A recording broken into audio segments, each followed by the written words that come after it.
Hi, everybody, and welcome to Buzzing About Romance, a quick shot of romance. I am Leah, and I am joined by podcast contributor Jenni tonight. Hi, Jenni. Hi, Leah.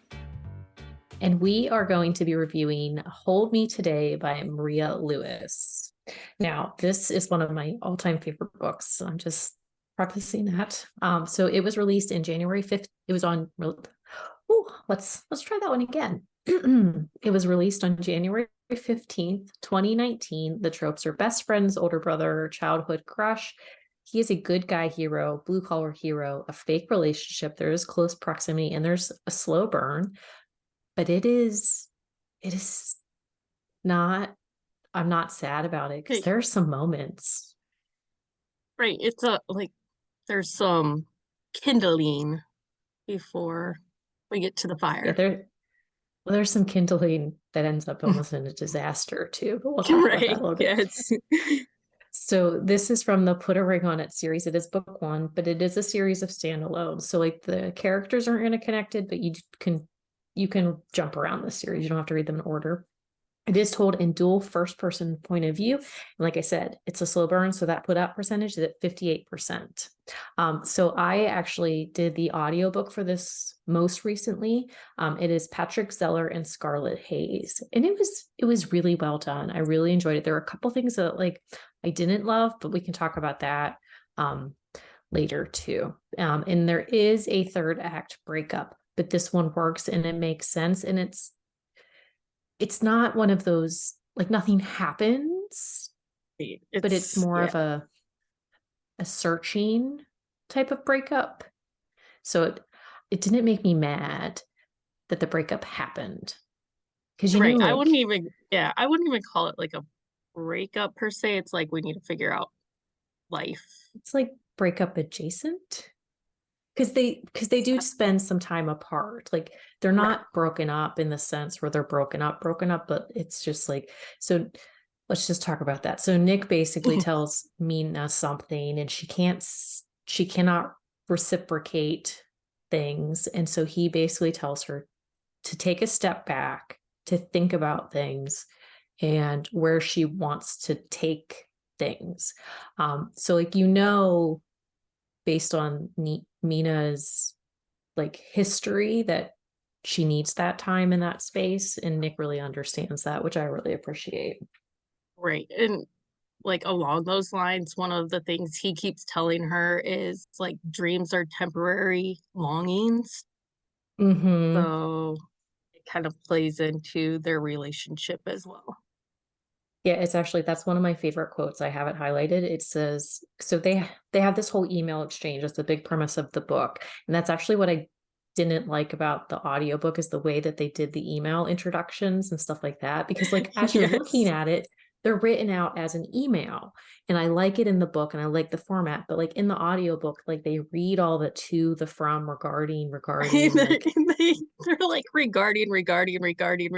I'm like, yeah, because sometimes there's like get it. 6 replies.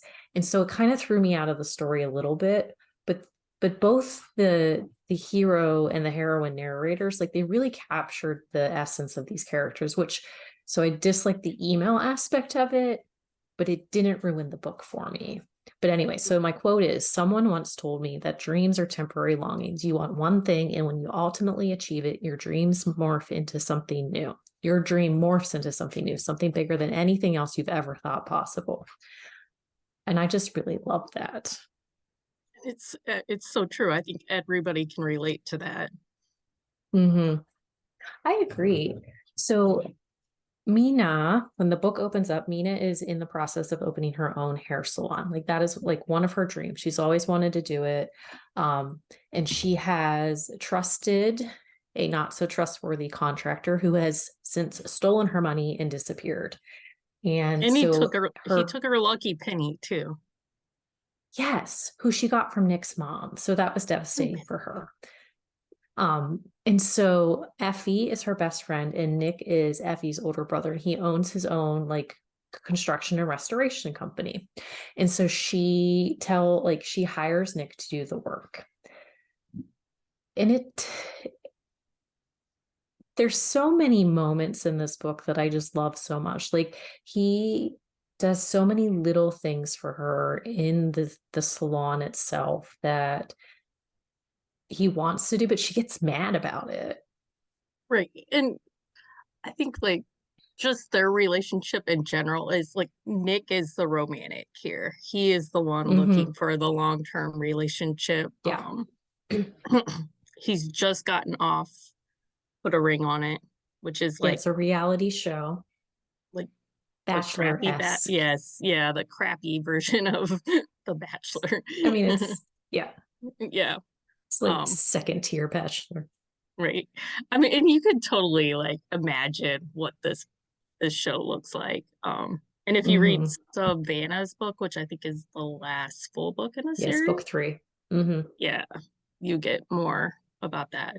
Yeah. Um, but yeah, he's the one that's like he's ready to settle. He's 32, he's ready to settle down. He's also been left at the altar previously. So Hmm. um, Well, and that's the thing. Like he was engaged, like he is looking for that long term. And so Mina, she, when you hear about her at first, like you don't think that she is somebody who is looking for that. But as you learn more about her character, you realize like why she hasn't strived right, for that. And it's really heartbreaking. And I'm so like, it makes me so sad for her. But it's not that she doesn't want it, it's that she has not had the best example of it in her own family. Like she has seen Nick's right, parents have it. And so she sees it, she sees it's possible, and she wants that. But she has such a disconnect. right. She's like afraid to let herself want it.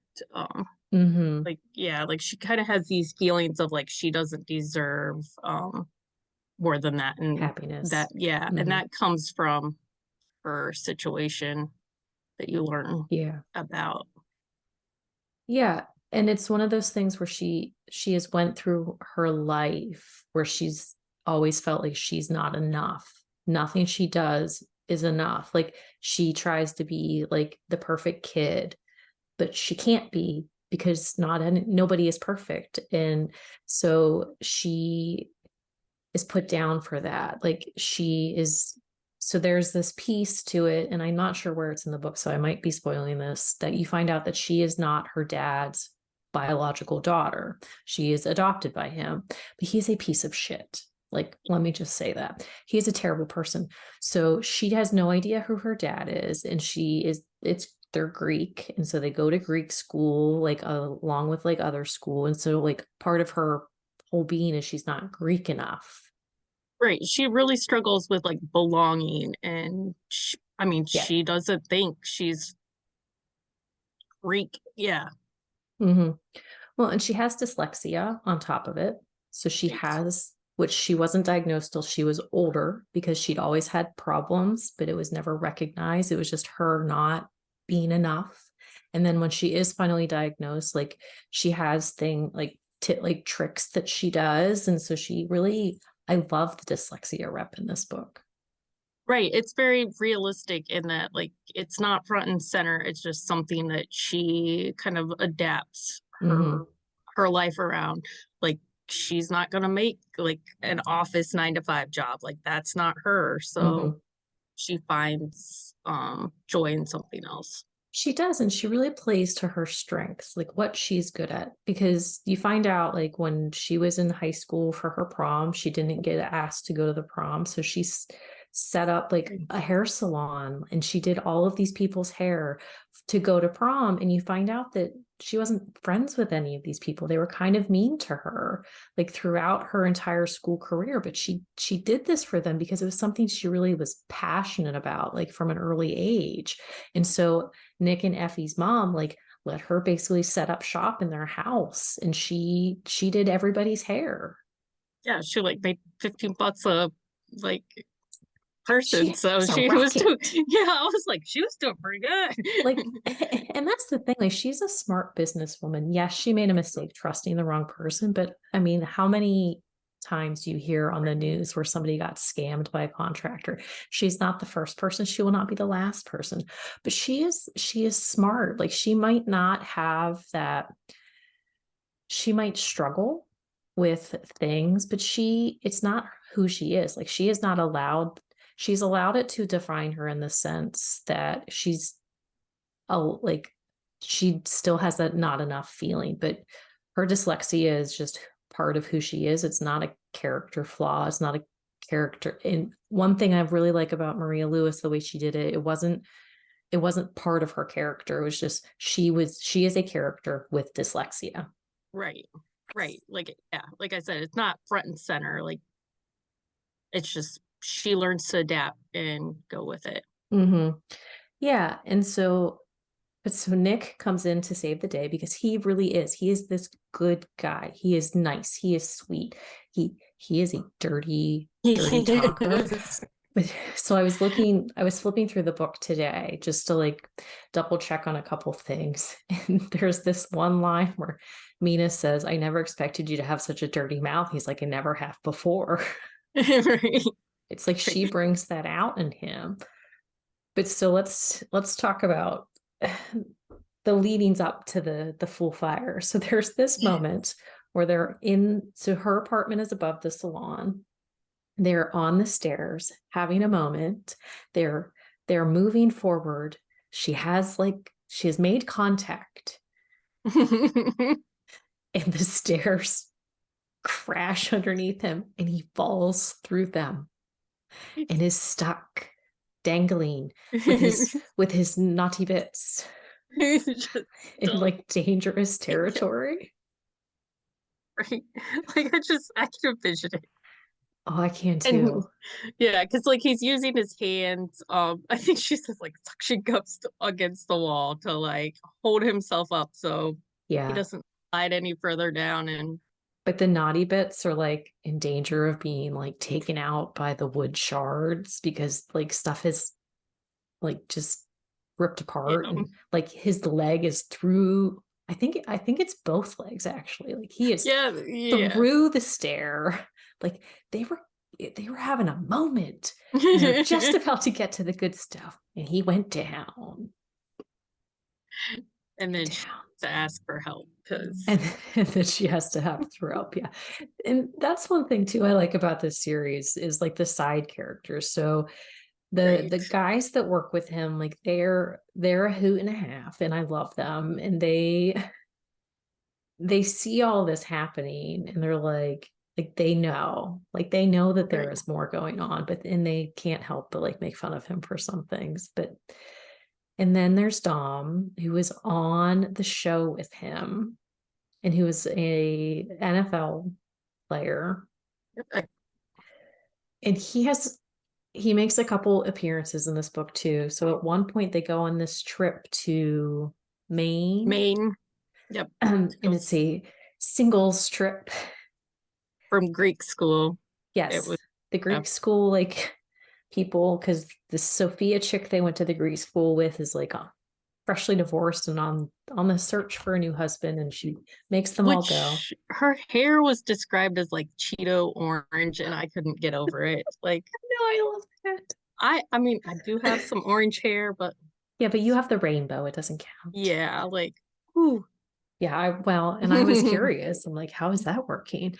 But yeah, so Cheeto Orange Hair Sophia has created the singles like trip. And so, but Nick and Mina are in this fake relationship, and it's like out in the world of the tabloids and the what is that? What is the tabloid called? Celebrity Tea. Celebrity Tea, yes. Celebrity Tea Presents, I think. Okay, yes. But yeah, so they go to Maine. Nick and Mina are paired up. And Dom, who they introduce as Dawn, the gay best friend or the gay friend, because he wants no part of this. Yeah. But so they do this icebreaker game where they have to touch body parts to other body parts of the other person. I laugh so hard every time I come across this scene. Like I have read this book probably 4 or 5 times, and I snort laugh every time I get to that. It's so funny. It's so ridiculous and so funny. But this is where the moment happens, and then they like go home, and it's so sad, and I wanted to cry. Right. And there's a really good buildup, and it is, like you said earlier, like a logical step. Like Hmm. the relationship can't really go on until they figure this out. Yeah, exactly. And it is mostly Mina, because Nick, like he sees her, and she has given him some truths, and like while they are at on this retreat, like she gives him some other truths that she was not like he was not aware of. And so it really does solidify their relationship, but then it does make him realize that she has a lot of personal things that she needs to work through, and really needs to decide like where she wants them to go and them to be. And like he knows she's all in, but at the same time, like there are moments where he doesn't want her to question anything anymore. Right. And I think the transition for him was like so much easier. Because Hmm. he was ready for the next step in his life.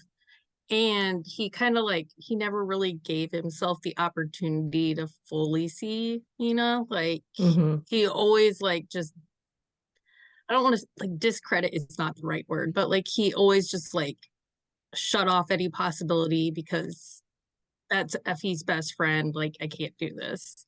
Well, he kind of put her in this box and then locked the Yes, that's box. And because he even says at one point, so when he was left at the altar, like Mina is the one that comes to him. Mina is the one that talks him through things. Mina is the one that takes the time to spend with him. And then Mina is the one that is caught by his grandmother. yeah, And although fully so clothed. fully clothed, but it didn't matter to the grandmother. And so, but me and Mina takes the brunt of a lot of that. And it's not that Nick doesn't stand up for her, but Nick, like, there's this idea of who Mina is to some people, and they are unwilling to see past a facade. And I think that's the thing with Nick, is like he's always seen her, but he put her in this little box, and he locked the box. And because there is a bit of there's a few years between them. It's like she's 26-ish. I thought they were like closer in age. I don't know. There's a He's 32. I He's know that. 32 and she's in her later 20s, but Okay. she's not 30 yet. I'm like Right. guaranteed of that. But so I think it's always been that like she was younger. He was like they're on different they I were on think they're different 22. So maybe she's 29. Sorry. okay, Because I'm just gonna look it up. when they became her and Effie became best friends when they were 6 and he was 8. So like if she's not 30 yet, she would be 29. It's true. Okay. Let's see if it even says. See, now I'm doing searches while we're Yeah, I don't even, recording. Oh, yeah, 29 I is don't not even know if found. it's actually in the, Let me just search 20 and she's see what 30. comes up. Good luck. But yes, they Um, are not like the same age. He is a little older. well, Graduated. they've been like he's known her for 24 years. Okay. Yes, she is 29 or 30. Yeah. Okay. Um, Anyway, so there's a couple years between them, but Nick has always been that person. Like he's wanted to get married, wanted to have kids, wanted what his parents have, and he never thought that that was what she has. But when he finds out the truth of like how she came to be, basically, he understands a little bit more. But when Mina goes to Effie's house, like her apartment, like after the break, this, this whole scene, this is perfect. it was perfect. But I reread it to no, I re-listened to it the like yesterday, and I was a blubbery mess. Like I don't know like what my problem is. Like emotional books just make me cry, but I was a blubbery mess because like there's this moment where she says I had to find the words. I think that's I can't that might not make Yeah, a direct yeah, quote, but Right. Yes. But she's That's like, basically saying like she had to take so much time to figure out her thoughts and her feelings and not I can't didn't want to lose the words. She wanted to be able to create this concise thought, but it just broke my heart that she felt like she had to sit back and think about how she wanted to word things because her dad, who is not her dad, never allowed her to be herself. right. Yes. But She, oh, yeah, it's like a heartbreaking scene, but also like, heartwarming at the same time. yes, yes, that's a good word for it. Well, and like Effie, so she goes to Effie's house, like I said, and Effie is like asking her these questions. She's like, tell me one thing you love about my brother. And so she And does. And she's like, okay, tell me another one. No, tell me another yeah, one. And she's like, just continually like making her talk. And it's one of those things because Effie like never thought Mina was less than. But I will say, Effie did make me mad at one point because she told Mina that they shouldn't be together. right. That's what I was gonna say. Like, I'm sure like because she was not supportive of them like doing the fake relationship. She was Yeah. afraid they were both gonna get hurt, and that they. I think she even said like you're like he's not your one or Mm-hmm. like yeah. And it wasn't, it was, it wasn't that I disliked her forced her reasoning for saying it. It was the fact that she felt like she should say it because she truly didn't understand the depth of Mina's feelings because Mina's always hid that part of her. And so, like, but Effie, like, you can tell Effie really loves both of them so much and she wants both of them to be happy. And she didn't feel like at the time that they were a good fit, but she tells her brother, like, I'm sorry, like I did this, like I was stupid, and like I like that. Right. They have like a really good family dynamic that works very well against like Mina's family dynamic because we Hmm. don't see any interaction with her. She has a brother and a She has a sister, brother and a but they're sister, not yeah. around. Mm-mm. And I mean, and she talks about them and how like they have a relationship, but it's very disconnected. But there is a moment where she confronts her mother, like towards the end, and she finds out some truths, which I'm not going to spoil at all because those are things that you need to find out in real time. And I really Yes. like that. And then her mom makes some decisions about her future. And I was really happy about that. And I think that after Yes. that, like if I remember right, like she does create a better relationship with her siblings after that. But it's one of those things where like their home life was kind of toxic and they both needed out. Right. But Mina never really got to do that. And I was kind of frustrated because she's the oldest. Yeah. Yeah. But it was Yeah. one of Because at those. one point in the book, like she ends up, because of the broken stairs, Mhm. ends up Back living at at home. home. And Like, it was horrible. yeah. Like I wanted to stab her dad in the eye with a dull pencil. Right. I was like, just go, just leave. I mean, he's a book character, so I can't really do that, but I wanted to. I got really invested in these characters. It's Right. such a good story, though. Yes. And like the Greek words, like the way Maria uses Mhm. them, like, and she makes sure like to give you definitions. I think there's a glossary in the back. It's either in Like, the beginning. It might actually be in the beginning before you read the book, but I don't eh, know. But she does like every single Greek word, like you know what it means, and I love that addition. right. It makes it just a little more authentic. And Maria used to live in Boston and now lives in New And she is Orleans. Greek and did the Greek school thing. So there Right. is some of her in this book. And she's like a historian by day, so you can see that kind of Hmm. play out throughout the book too, Yeah, both of their definitely. restorations and Hmm. the city. And Yeah. because we didn't, Effie is like a ghost tour Yes. guide, like, Yes. and Yeah. if And you read, actually, if you're her hockey series, if you've read her yes, hockey series, so Effie has taken and Mina goes on this with them, but so she takes the hockey boys and their significant others on one of the ghost tours, which I really liked. Yes.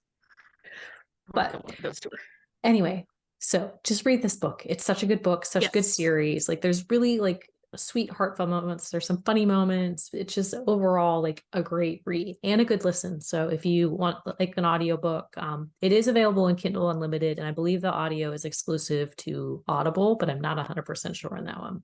But, it's on Hoopla. Oh, it's on Hoopla. There we go. Look at that. Yes. All right. So do you have a book you think we should review for a quick shot of romance? Send us an email at thebees@bookcaseandcoffee.com and we will take a look at it. Thank you, Jenny, so much for reading this book with me this time, because I know it was a reread for you too. Yes, it's just such a good book. It is, and you'll want to read the rest of them. So yes, you will. You definitely will, because they're delightful. And until next time, happy reading, everybody. Find us on Instagram at buzzingaboutromance or on Twitter at buzzingromance. If you like the podcast, please leave a review. If you'd like to support us directly, join the Bookcase and Coffee Patreon and receive exclusive content only available to Patreon members. Check out bookcaseandcoffee.com for our on-the-shelf show notes.